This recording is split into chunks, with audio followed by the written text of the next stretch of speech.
Olá, meus queridões do 7º ano, tudo bem com vocês? Então, professora Adriana aqui, do Colégio Curso e Aplicação, e nós vamos começar o nosso livro 1, tema 1, hein, galerinha? Parâmetros do som. O que é isso? Vamos descobrir? Pois é, o livro de vocês já começa com essa imagem.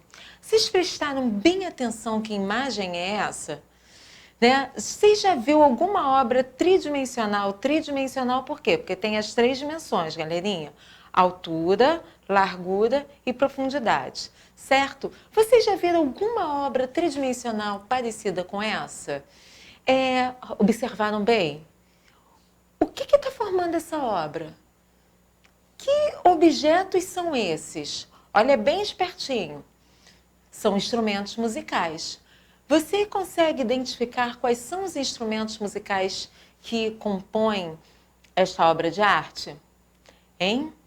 Quais foram os desafios que o artista, o Gerard Turpin, teve para poder conceber essa obra de arte? Como será que ele grudou esses instrumentos um no outro? Como ele fez para ele ficar, para essa estrutura ficar nessa posição e dessa forma? Se a gente observar bem, ele começa mais fininho e vai se expandindo no espaço, né? Você conhece ou você toca algum desses instrumentos que aí estão? Muito mal, eu arranho o violão. Então, vamos lá.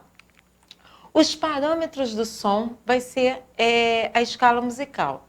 Desculpa, gente, voltando. Os parâmetros do som e a escala musical. Agora sim. Os sons, eles podem ser classificados de acordo com os seguintes parâmetros. Então, quais são os parâmetros do som, galerinha? Intensidade, altura, timbre e duração. Vamos ver o que cada um desses significa? Quando a gente fala de intensidade, a gente está falando da força ou volume do som, que pode variar entre muito fraco ou muito forte. Como, por exemplo, um som de fraca intensidade, o barulho da chuva. Um exemplo de um som de forte intensidade, uma chuva torrencial. Tá? Vamos lá, o próximo elemento de parâmetros do som vai ser a altura. O que vai ser a altura? Vai ser a frequência que tem o som. E essa frequência que vai determinar se esse som é grave ou se esse som é muito agudo. Vamos ver os exemplos? Exemplo de um som grave, o barulho de um trovão, ou um som de instrumentos como o contrabaixo e o bumbo. Exemplo de sons agudos, um som de um apito, um som de um violino ou de uma guitarra elétrica. Isso é muito legal a gente começar a perceber e a gente começar a identificar esses parâmetros na música. A gente fala assim, eu gosto tanto de ouvir música é muito legal. Mas a harmonia, a maneira como essas coisas se combinam, que faz a gente também gostar da música e a gente não percebe.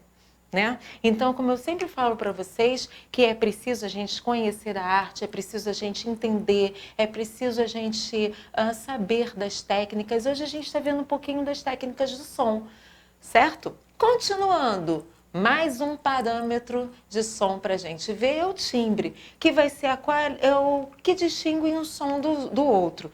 Por exemplo, o timbre da minha voz vai ser diferente da professora de geografia, da professora de história, do professor de inglês. Por quê? Porque nós temos tons de voz diferentes, as nossas vozes são diferentes. Vamos ver os exemplos aqui? O timbre da sua voz é diferente da voz do seu colega. O som do piano, por exemplo, vai ser diferente do som da guitarra. O som da flauta vai ser diferente do som do berimbau, tá? E a duração, que vai ser o tempo de permanência desse som. Tá? Qual vai ser o tempo que esse som vai ficar no espaço? Pode ser um tempo curto ou pode ser um tempo longo. Como, por exemplo, sons de duração curta, um objeto caindo no chão, um instrumento de percussão. Exemplos de sons de longa duração. Quando o narrador, né, o narrador de futebol vai gritar gol!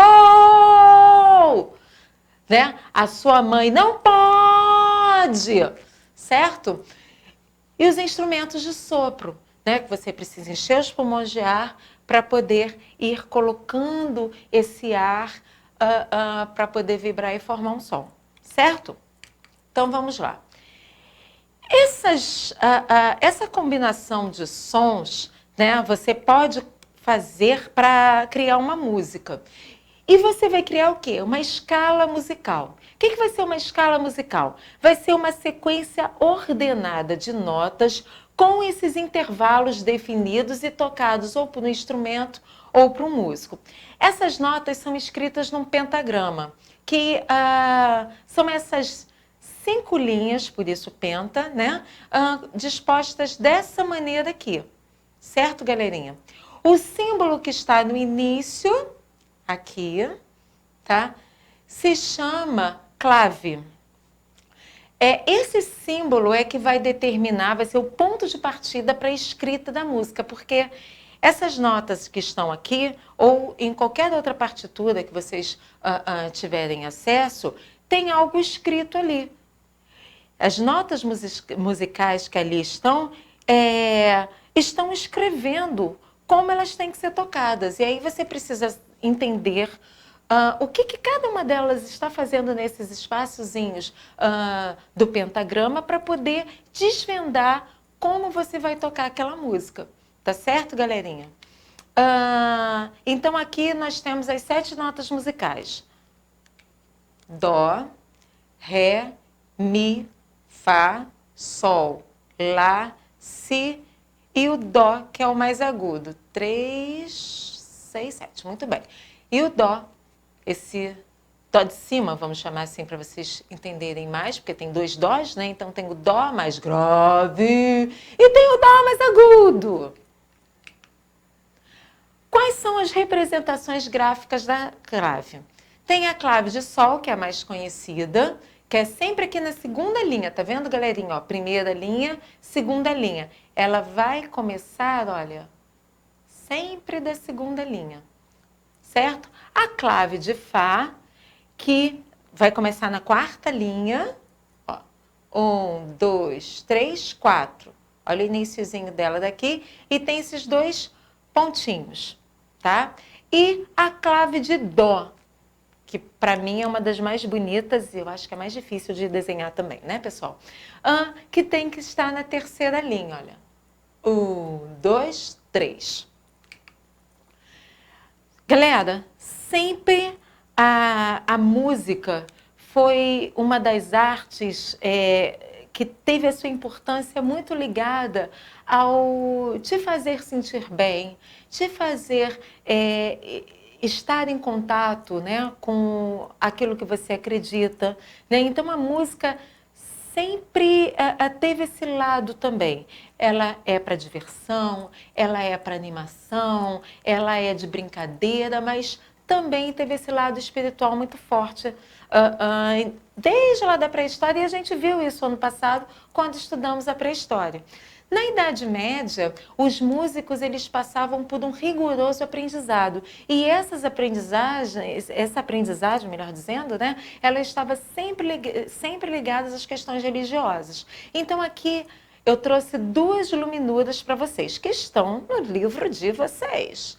Aqui nós temos essa primeira iluminura, esse manuscrito, porque como eu já falei para vocês, esses livros eram produzidos à mão. Tudo isso aqui que vocês estão vendo não foi feito por nenhuma gráfica da Idade Média, até porque não existia, né? Os copistas fizeram cada detalhezinho desse à mão.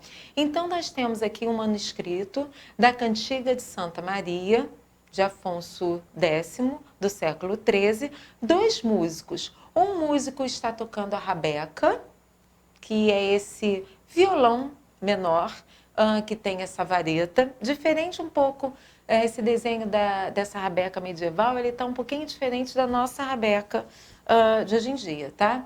E aqui um alaúde, que tem um som muito gostoso, depois vocês procurem um som do alaúde na internet, um som assim que se você fechar os olhinhos e ficar só prestando atenção no som do alaúde, te dá uma acalmada, uma relaxada. E desse outro lado aqui, nós temos uma iluminura bíblica, tá, do século XII, que está na Biblioteca de Paris. Coisa interessante para a gente reparar aqui, olha como as cores, elas são fortes, são vibrantes, né? Vermelho, azul, amarelo, verde. E como exercício, nós vamos fazer o seguinte. Na aula de hoje, nós vimos que existe uma linguagem própria para entender a música. Então, você vai pegar o seu caderno de artes, vai escolher uma música que você gosta de ouvir e vai começar a destacar a intensidade do som dessa música. Você vai lá na intensidade e ver o que é. É a força ou volume do som que pode variar, de muito fraco ou muito forte. Opa, vamos lá. A altura, se a voz do cantor ou cantora é grave ou aguda. Esqueci de fechar o parênteses, gente, agora é que eu vi, desculpa, tá? Se o timbre de quem está cantando é parecido com o timbre, né? Se a voz de quem está cantando é parecido com a voz de algum outro cantor ou cantora que você goste, que você conheça, tá? E você vai destacar um instrumento nessa música que você está curtindo que tem uma duração curta e um outro instrumento que tem uma duração longa. Então, vocês estão percebendo que eu estou fazendo uma proposta para vocês, a partir de uma música que vocês gostem, de você escutar essa música prestando atenção nos elementos que a escreve. Você vai precisar escutar essa música uma, duas, mais vezes para poder perceber essas nuances, esses elementos que ela tem. Galerinha, qualquer dúvida pode escrever, tá? E me mandar por Clesep ou pelo chat do Teams. Certo? Beijos!